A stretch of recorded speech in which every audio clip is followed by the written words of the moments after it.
Even when you feel low, you can still go. Even when you feel slow, you can still go. Even when there's no hope, you can still go. I never answer to no, man, I still go. Go, go, go, go, go, go, go, go, go, go, go, go, yo, go, go, go. Hustle hard, hustle every single day. I'll be making moves till I'm buried in my grave.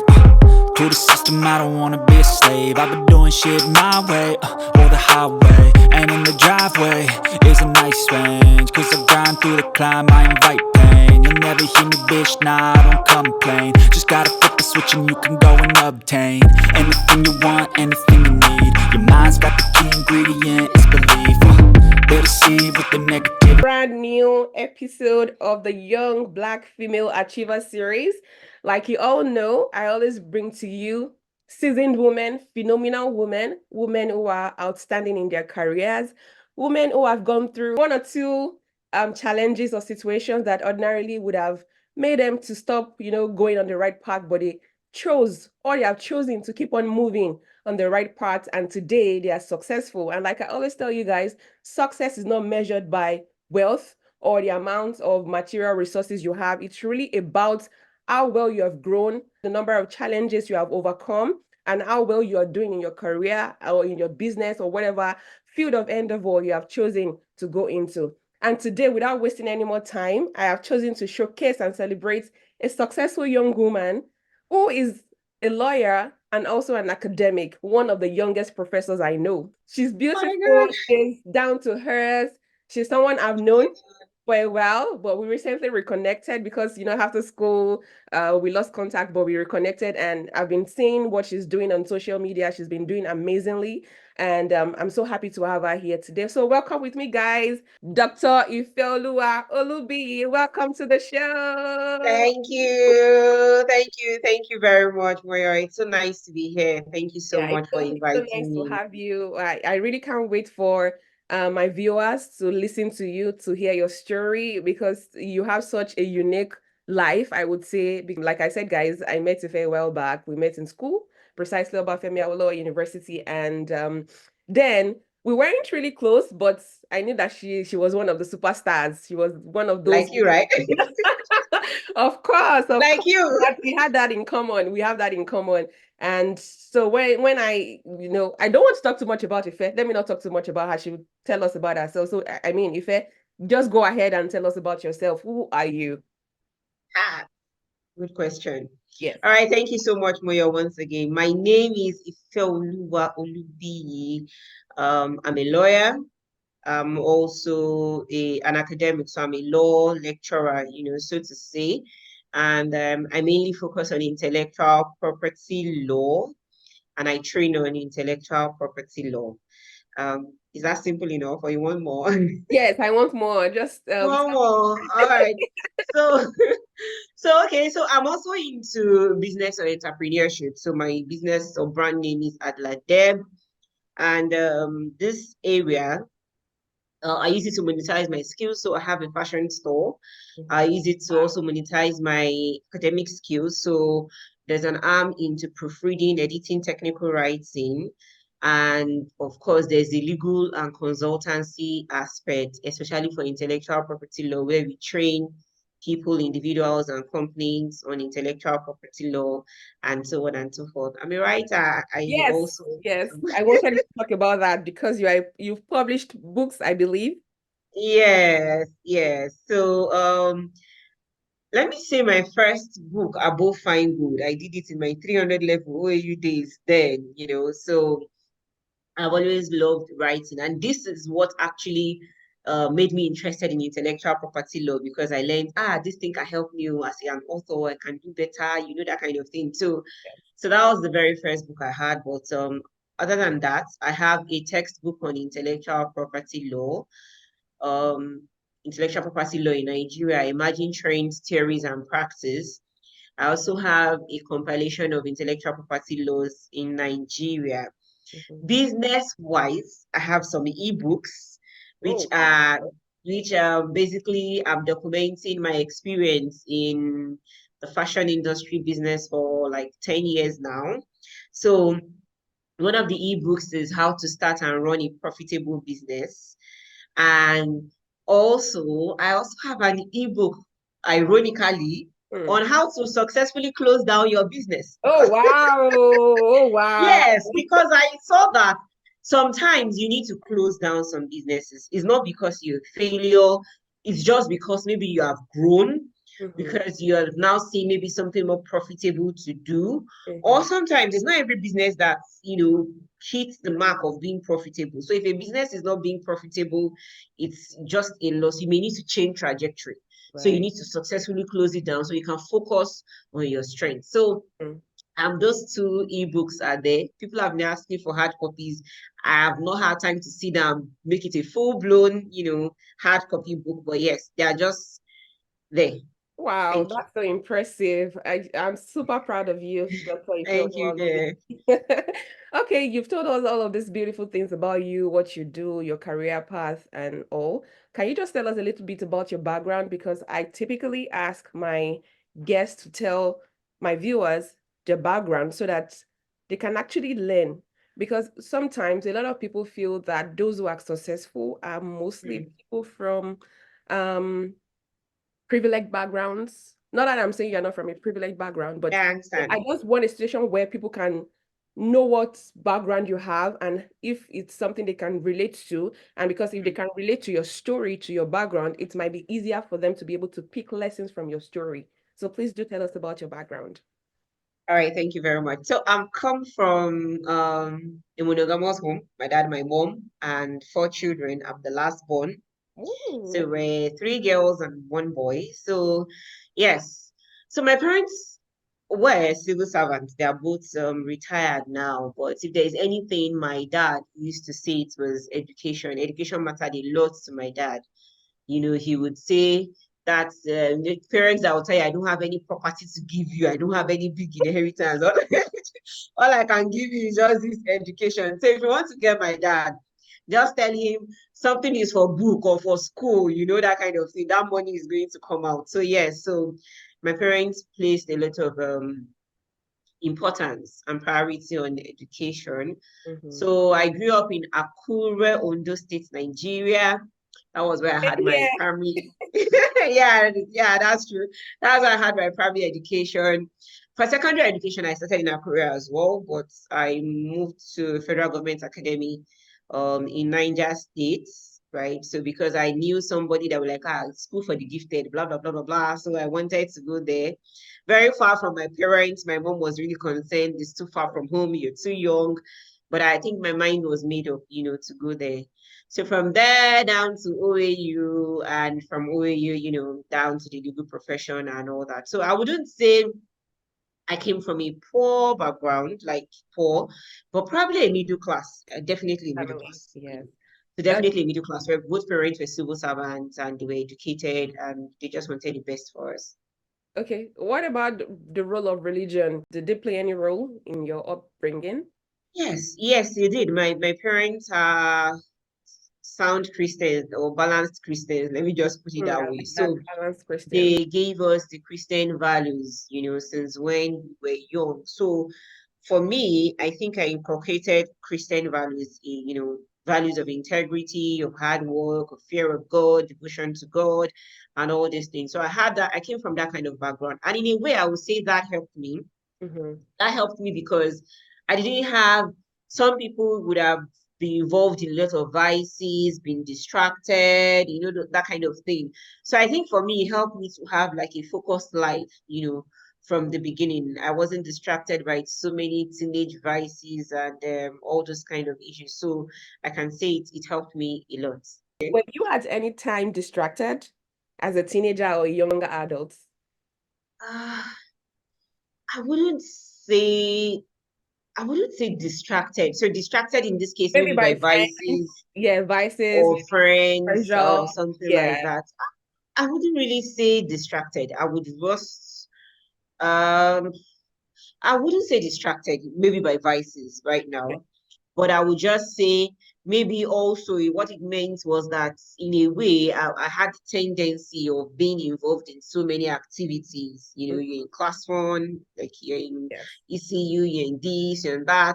So all those things were stretching me, and in a way, taking away a little bit from my attention, probably on my academics or whatever, but maybe distracted by vices or bad friends or all those things, not likely. Not A like little bit of, oh, I'm not as slay mama as the I'm not as slay mama as all these people. But did you A little ever bit of wanted to those be like a feelings. slave mama in school?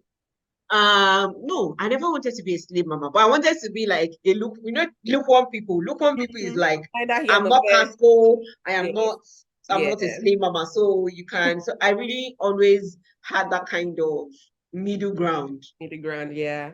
And balance. Yeah. Like that. Okay. When you introduced yourself to us, you told us many things. You are a lawyer, you're an academic, you're an author, you are a businesswoman, and I'm sure you are much more. You're a content creator. On I'm social sure, media, yeah, I do. yes, I'm sure there's still so many other things that you haven't shared with us about you. But anyways, now that you are fully into teaching, you are a teacher of intellectual property at the University of the Fair University Babalala of University, Babalola Harvard. Yeah. University. That's one of the best private universities in Nigeria. Hey, Harvard should pay you for that. Can you tell us a little bit about the steps you took to get to this position today, being an academic? How did you get there? All right. Okay, so just before I mentioned that, you mentioned something about creating content. Yes, I do. I just believe that there are so many good things we all have, but if you're not visible, nobody would know. Hmm. And I forgot to mention that I have a YouTube channel where I try to promote just like what you are doing, but mine is just focused on resilience educational journey. So it's just one of my ways of encouraging people, especially in academics. All Wow. right, so how did I get here? When you're it's not pride, but when you're good in so many things, you are confused. Really, you don't know which one. To If you choose. are good in just one thing, you will know Hmm. that okay, this is what I'm good at. Let me go there. But if you're good in so many things, I kept thinking I'm good. If it's litigation, I can argue. If it is court, I can go. If it is corporate practice, I can do it. If it's academic, so I was really confused on which one. That's I think for me as a law student or a fresh law graduate, it was difficult for me to choose which niche to stay in. But after I finished school, I wanted to go for my masters abroad. So I did that. After the masters, I was now looking for whether it is job, whether it's PhD, whether it is anything, just the next phase. Yeah. So I would just say that it is the door of academia that opened to me. The Hmm. job I was able to get, of course, I was married at this time. The husband was also, so the two of us, the jobs we were able to get was in academics, so we just found ourselves there in the academia. And when you're in academia, they'll tell you, oh, do a PhD, you need a PhD. So from there, you did PhD, and before you know it, you are in the academia. So Hmm. that's been my story. That's the door that actually opened to me. But so litigation, I know I can do it. And that's why, for instance, I went back to start the Adler Legal Consult. So it's like a corporate consultancy and legal services. So I don't do much of litigation, but yes, the soliciting part in corporate and commercial things, yes, I do that. So, and that's one of the beauty of academics. Academics allows you to still be able to, put your hands in some other things. So let me say that's how I got here. Okay, interesting, interesting. I like that. So from your story, even though you had interest in so many things, when Mm, the path to academia opened to you, you didn't say to yourself that I would just be there. mm, Whatever comes, I will just teach my students. I don't need to improve myself. You went ahead to get yourself a PhD. So how did yeah. it go for you? What was the journey like for you? I was teaching. I was involved in administrative work, but I also had to do my PhD because, it's just something that I needed. And Hmm. at the moment, in fact, I had two of my kids in my PhD Or program, right? motherhood So, combined. so it was hard, and that's why I keep telling my younger colleagues here that, like my mom used to say, life is not going to wait. So Hmm. you must be able to pull yourself together. So as I'm taking care of the kids, my home, my work, my career, I have to be able to push everything together. It may not be easy initially because with time it's going to get, easy. But Mhm. I cannot say. I remember then I was like, oh, I don't want to go. I want to wait before I have my another baby, before this one, before that. My mom was like, life is not 1 + 1 = 2. You put Yeah. you push everything together. So Yeah. I said that because initially I was thinking, oh, I'll finish this thing in 3 years before I have another baby. Mm. That was my thoughts. But at the end of the day, I ended up finishing in like 4 years. And the second baby even came before my final defense, so I just had to push everything together. It's not always easy, but actually it's doable and it's usually worth it. Yeah. Okay, so that your story can be relatable to someone who is currently undergoing a PhD program and working full time and Mm. have other responsibilities. How were you able to navigate motherhood in practical terms? Did you get help from family members? Mm. Did you have to hire a nanny? Did you have to drop your kids at daycare for you to be able to have some time? Just give us some practical tips on how you were able to achieve that simultaneously. All right. So in terms of practical tips, I usually make sure I have a living help. So Okay. somebody living with me. Sometimes they are full time, but sometimes if I cannot get full time, maybe they are also going to school, right? So when my kids are in school, they're also in school, and after school, we go home together. So that helps me. I think understanding also of my family, my mom, my husband, sometimes if I need to travel, maybe my mother-in-law can come in, to assist, that kind of thing. And in more practical terms now, I had to reduce my sleep. That's just the most sincere Mm. thing I can tell you. So, because after you finish work, when you're with the kids, you really cannot, academic work takes a high level of concentration. I really cannot concentrate or do anything until they are asleep. Mm. So, when they are asleep, so let's say they sleep by 8, 9, Yes. I could take a nap for like an hour and then I wake up and take maybe dedicate 2, 3 hours to something and go back to sleep. So that's what worked for me. That's what worked for me. So I try to maximize the time I'm in the office or at night after the kids are asleep. Hmm. So what I can deduce from your story is that if you set your mind to something, you will always achieve it, provided Yeah, you are ready to dedicate the time and the effort that is required. Thank you. exactly. Thank you. Okay, so now to the crux of this interview. I call this the crux because this is where you share some stories with us. Um, Mm, story about a challenge that you encountered sometime, it could be while you were a student, it could be now in your career as an academic. mm, It could be anything, any challenge whatsoever that was a real challenge to you. To someone else, it might not really be a challenge, but to you, it was a yeah. challenge. So what is that story and how were you able to overcome the challenge? Okay, so I would say two things, right? Well, Mm. two things basically. Okay. One is having to handle the loss of a loved one. Mm. That's like one of my most difficult, if having to handle the loss of a loved one, maybe like a family member and all that, in the midst of all these things, it was a major setback for me. And another one is delays. I've been used to you want this, you put your mind at this, you read for an exam, you pass, blah blah blah, everything, cha cha cha, you apply for this one, you are getting it. You are getting it, everything Yes. smooth, smooth, smooth. And then you finish university and everything, and then you apply. Right now, you apply for grants, you apply for positions, you apply for opportunities, and you will just hear no, no, no. And I'm wondering, it's only no you can say, you understand? So I think that if you've been a star student, you've just been acing things, and Yeah. then life comes, you're applying for opportunities and positions, and you're getting a no, Mm. it hit hard. Last year, I had to do like some YouTube shorts or trying to encourage people to try again, try and make the application. And I was applying it to myself. And at the end of the year, I looked at myself and I looked at how many no's I have received, Yes. you know. So having to put your best into something and then you don't get it. It's I think it's one of the challenges that I constantly have to deal with. And I constantly have to be able to encourage myself and say, okay, it doesn't matter. The next one, We forge ahead. still putting, yes, still for their head. Yeah. Yes. So, how has rejection helped you? The Hmm.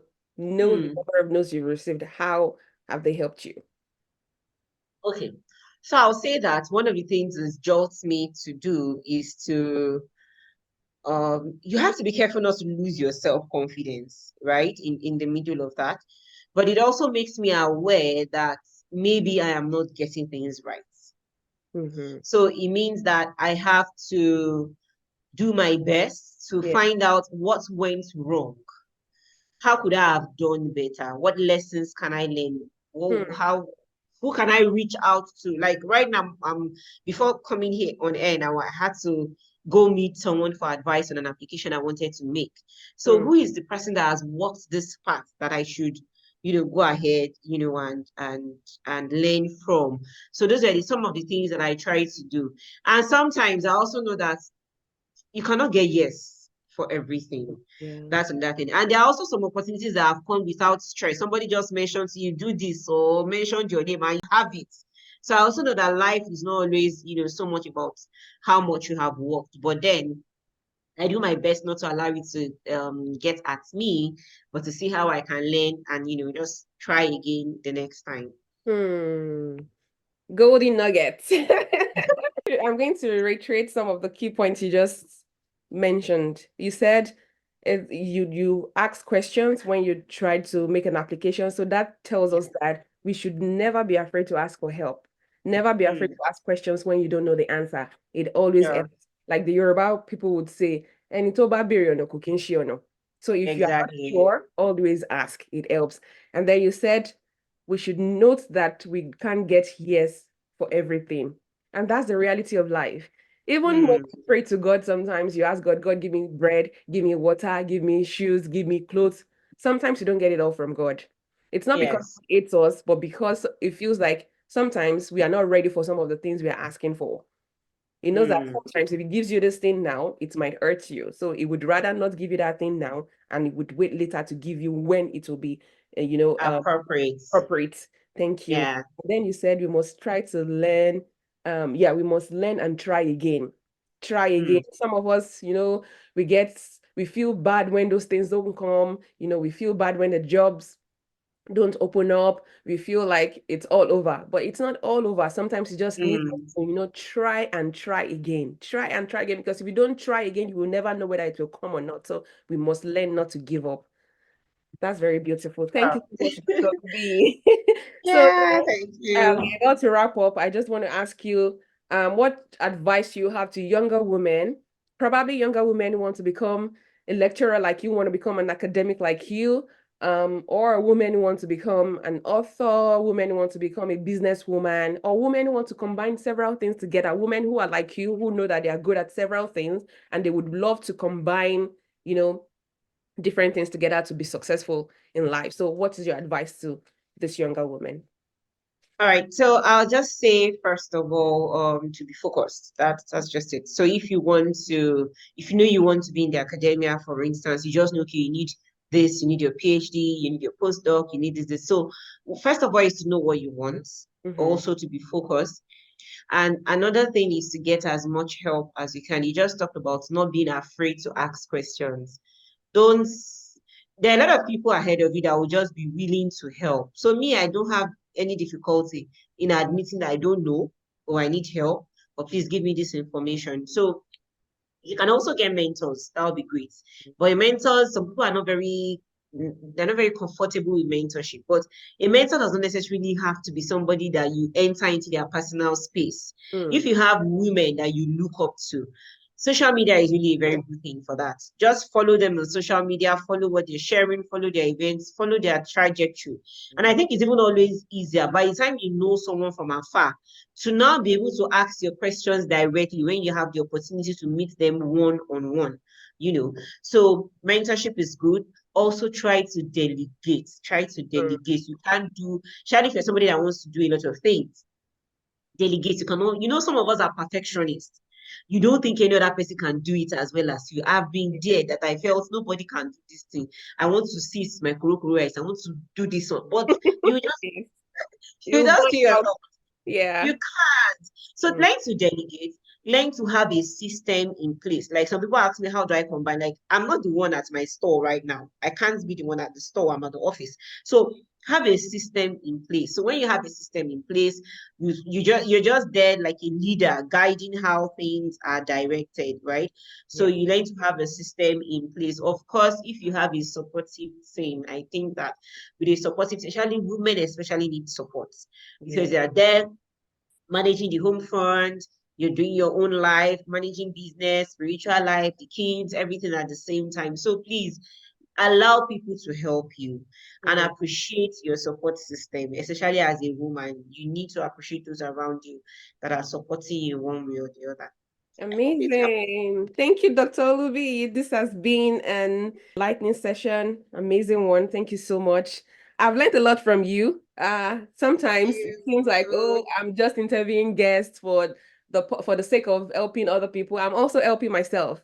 One thing Yeah, I true, pick from you true. right now is that I need to be focused because sometimes I try to start doing things and along the way, I get tired, but I need to be focused Mm. and I need to learn how to delegate. God will help me. And Amen. one key thing that you just mentioned that I think I need to highlight is that people need to get mentors, but the idea of mentorship, or if that's the right way to put it, the idea of mentorship that people have in their minds is someone they can follow, someone who can Mm, they can go to her house, learn how she does things, learn how he mm, does things, be with them 24 hours of the day. No, it's not necessary. You don't have to do it that way. Like if Dr. Olubi just said to us, we can just follow them on social media, read what they post, study their lives, observe. From there, you can even know if this person is actually someone you can model your life after or not. That is one yeah. practical tip that I follow as well, because sometimes I feel like I need to be in that person's space to be able to know how they're Mm, thinking or how they're achieving what they're able to achieve. Thank you, Dr. Olubi. So you're we have come to the welcome. end of the interview, but before you go, how can people reach out to you? There might be some young women out there who want to reach out to you, who want to speak with you, young women who are interested in intellectual property or interested in academics in general. Where can they find you? Can be found on almost all social media platforms. Okay, not all, Sha. There are some I just don't bother. Yeah. Okay, so my name is Ifeoluwa Olubiyi on Facebook and on LinkedIn. Okay. And I think on Twitter as well, maybe Ifeolubiyi. I'll Hmm. send you probably the links so Yes. you can drop Yeah, I'm it. going Yeah. to share. So I think, but on Instagram, I think, and TikTok, I think I use Ifeolubiyi at Ladeb. I just merged the two names together. But almost everywhere, Ifeolubiyi at Ladeb, you would find me. Okay. Thank you very much, Doctor. It's a pleasure. It's been a pleasure, speaking with you. Thank you so much. It's And I'm been happy lovely. we're connected. I'm so happy you're making good progress in your career. Super proud of you. I mean, one of the Thank you youngest there. PhDs. I'm always very pumped when I see young PhDs because I'm used to seeing Thank older you. professors, even here in America, I'm Yeah. seeing older professors. But when I see younger people, achieving feats, you are what's been celebrated. I celebrate you, Ife. Thank you for Thank you coming on so the much. show. Thank you there. Thank you for Yes, having me. you're Thank welcome. you. Enjoy the rest of your day. Thank you there. Bye. Bye.